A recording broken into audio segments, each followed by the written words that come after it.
One thing I wanted to ask you about as well, and I thought I'd almost feel remiss having an opportunity to talk to you, John, and not ask you this particular question in light of things. And feel free um, to opt out of this question. It might be something you've already been asked before. I'm not sure. Sure. Going back to kind of the Crow.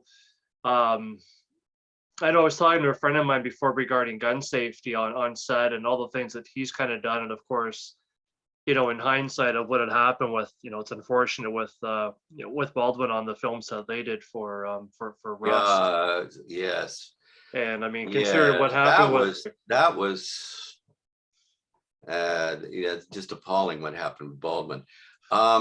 Yeah, it wasn't exactly, I don't think it was Baldwin's fault. I mean, no, I so surprised that it he's doesn't under seem like so it. much heat for it. Yeah, well, uh, it's kind of like how they proceed with these things, but I think probably he won't.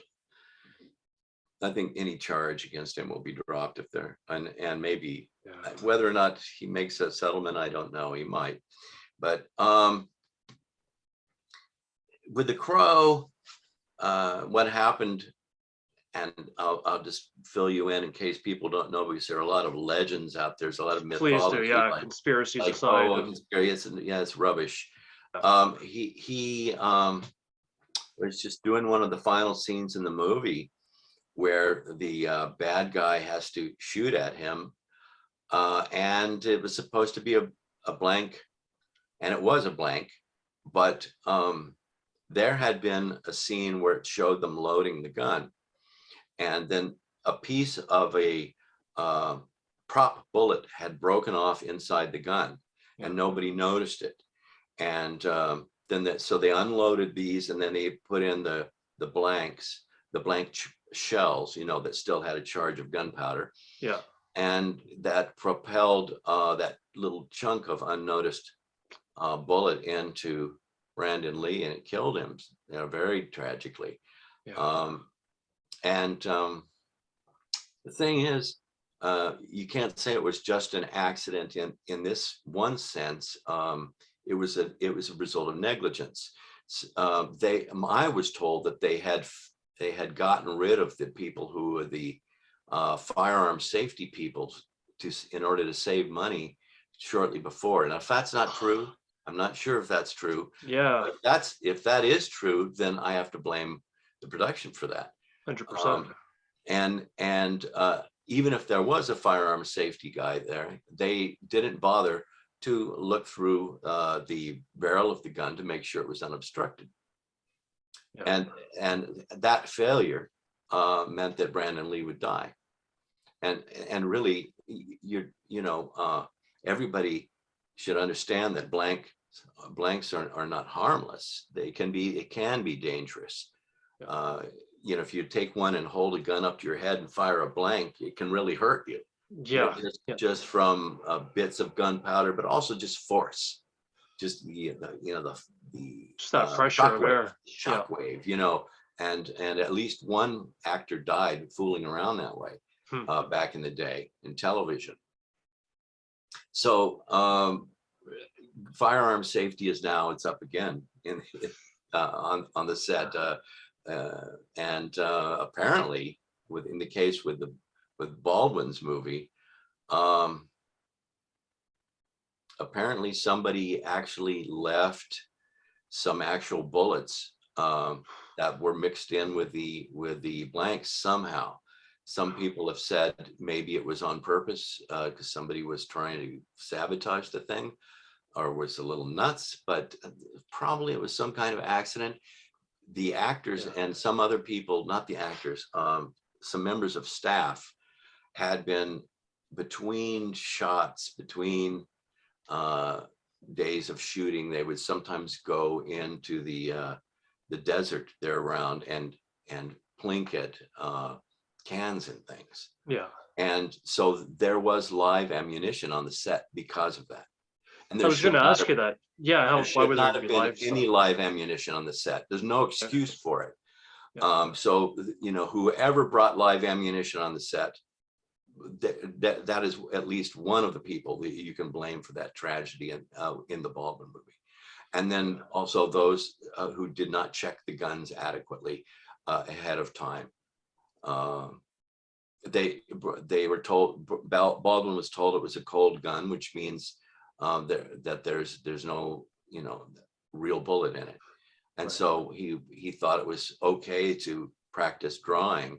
And he didn't pull the trigger, but it was the kind of gun, if you just pull back the hammer, that will discharge the bullet. And apparently he wasn't aware of that. And his thumb accidentally, or I guess, snapped that hammer, and the bullet fired, and somebody died. So they have to be exacting with these things. They can't fool around. They can't get used to it and say, oh, it's always fine. You have to be careful every time.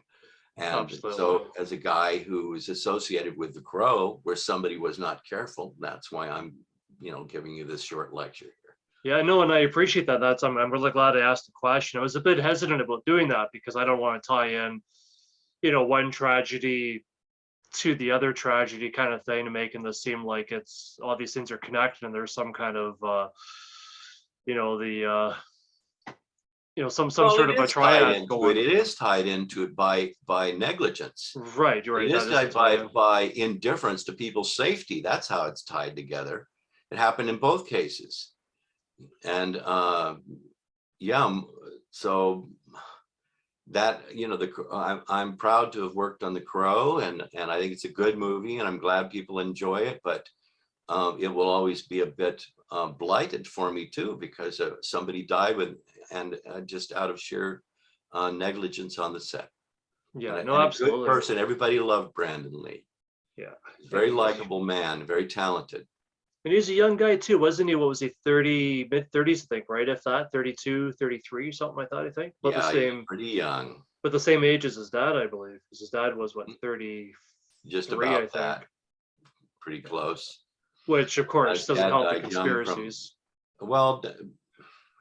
Apparently Bruce Lee had a heart defect, and then he was a real strong user of cannabis, maybe too strong. And then when you combine it super exercising with cannabis, it's not really made for that particularly.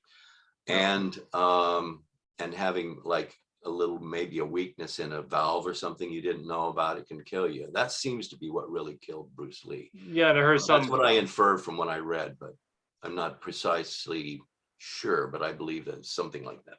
Yeah, and unfortunately, one of those things just going to get passed down to generation, and all the wondering and what ifs. I mean, I watched some documentary once about all the autopsy reports, and it brought a few really interesting questions about that, such as, I think he had adjusted, they found hash in his system, which a lot of martial artists, he did it all. And because it does something with your concentration, where you can get really fixed on what your task. And so sometimes it can work that way for people. It can either make them very spaced out or very fixated. and he was a workaholic that way. And probably it also masked pain of some of the hard work on your muscles. So I think it was probably a factor in some way. I'm not dissing hash use or marijuana. I don't smoke it anymore. I did years ago, on and off. I used to take various drugs, and I don't take any anymore, but I'm not dissing the use of that drug. I'm just saying that anything can be used wrongly. 100%. And people that aren't used to it and under dire circumstances, I mean, he was already overworked as it is, and probably wasn't in the best shape as far as stress and no sleep. And people who learn, it's not like their martial arts teacher said, and try this hash. Right. It's just something he picked up from some other guys who did it, probably. Yeah, probably. Do this, it'll keep you focused, it'll keep you going, or you can roll longer, or whatever the case might have been. That was tragic. Yeah, no, 100%.